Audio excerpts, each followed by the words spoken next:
Hi guys, I am back. I wanted to come back because I was just able to do a few minutes before, so I didn't get to answer as many people's questions as usual. I thought it was really important, and send likes and stars if you're watching this, but it's always very important from my perspective to take in evolutionary data and the evolutionary approach when you're thinking about relationships and all sorts of psychological issues, female desire, male desire, intimacy, honeymoon stage, just so much. Thank you for sending likes so soon. Thank you, everybody. So, for example, there's so many people who say, oh, the honeymoon stage has to be a bait and switch because, or like the female desire was so high in the honeymoon stage and now it's low. That has to be on purpose, bait and switch. No, that's literally why our species continues. Because women really want to have sex at the beginning because they want to make a baby. And then, like, after that, they don't, because to increase genetic diversity of our species, she would ideally like to have sex with somebody else, right? I mean, that makes sense. Evolutionarily, if you were studying meerkats, you would definitely understand, so she doesn't emotionally want to divorce you and move on to another guy, but her body does. So that's evolution. Also, a guy wants to sleep with every woman in sight. That's evolution. So if a woman takes it super personally that her husband, like a super hot woman walked past and he looked up for a second before he looked back down at, away from her, why? Why would you make yourself miserable and crazy? He's doing something that is in his wiring.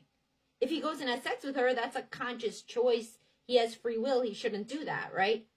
But like his body wants to do that. No kidding, So when people work with me as my clients, it's so useful to just take a step back and instead of blaming each other for things, look at the biological data. Look at how our species and all mammals are supposed to behave, and then try to have some grace for your partner who is frequently acting in opposition to their biology.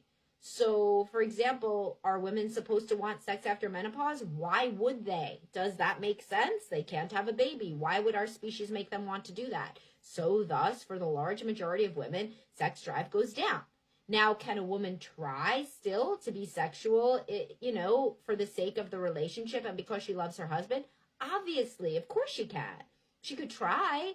Maybe her vagina hurts too much, right? But maybe she could do other things. Within a loving relationship, sex doesn't usually go to nothing. Why? Evolutionarily, it should. But emotionally and mentally, people can try to go counter to their biology, right?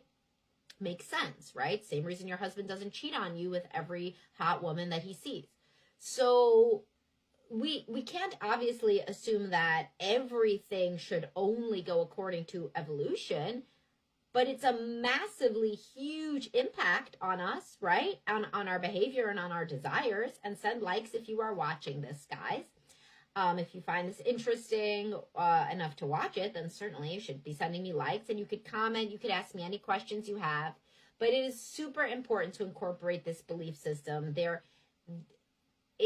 People are like so into science in every other regard, and then I'm like, oh, but you're literally drunk on new love hormones in the first 18 months to 3 years.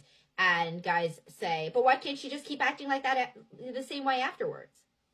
Same reason you don't act as romantic to her afterwards, because you're also drunk on new love, And it's just really very interesting how many people think that they're like scientific and data minded, and then when something goes against the way that they wish that things were, then they just completely repudiate it, which is nonsensical, obviously, and very counterproductive if you want to have a healthy marriage in which people understand each other deeply and give each other grace. So if you guys have any questions about this, please put them in the comments, and please do send your likes and your loves and all of your nice things. You could just say hi to me in the comments, whatever you'd like. But I do really stress this in my sessions. There's a lot of books that you could read. I mean, one of them is What Do Women Want by Daniel Bergner. That's a good one. There's a book by Wednesday Martin. Obviously Esther Perel in Mating in Captivity discusses this a lot. There's all of my stuff on my podcast, the Dr. Psych Mom Show, And my site, drpsychmom.com, I have loads of thousands of free articles. Been doing this for 10 years now almost. And I mean, I've been doing therapy longer than that, but my articles have been out for that long. And there's just so much other data. And this is so transformative for many clients when they realize that there's such a big impact of biology. Also, lest I forget, right? Ovulation. I have a podcast coming out next month. Remember, there's a little honeymoon stage every month. What do you think I'm talking about? Ovulation. That's when women feel drunk on their hormones for a couple of days each month. So making use of that is really smart. Use biology and evolution for your marriage, to help your marriage, not to hurt your marriage, right? Not to wield against one another, not to say that it doesn't exist when it does. If you act like a woman should be as turned on in the 3rd week of her cycle as she is right before ovulation, then you're just making no sense, right? Because that's not biology. She can't do that. Same as she can't act drunk when she's sober. Can't act drunk when you're sober. Most of us are not that good actresses. If she's an Emmy Award winning actress, then maybe you got some leg to stand on. But for most women, they just cannot pretend, right? But if you know, and you could set up your schedule to have sex more in the week leading up to ovulation and less in the week leading up to her period, game on. That can be transformative in and of itself from a scheduling perspective for many couples that are open-minded enough to do this sort of thing, to incorporate biology and evolution. So please send me your likes if you like this, if you find it to be useful. I have loads and loads of information about this on my site. And of course, anybody can work with me or anybody on the Best Life Behavioral Health team.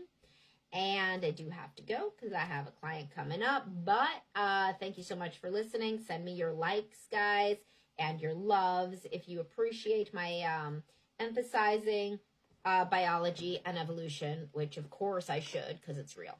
Bye, guys.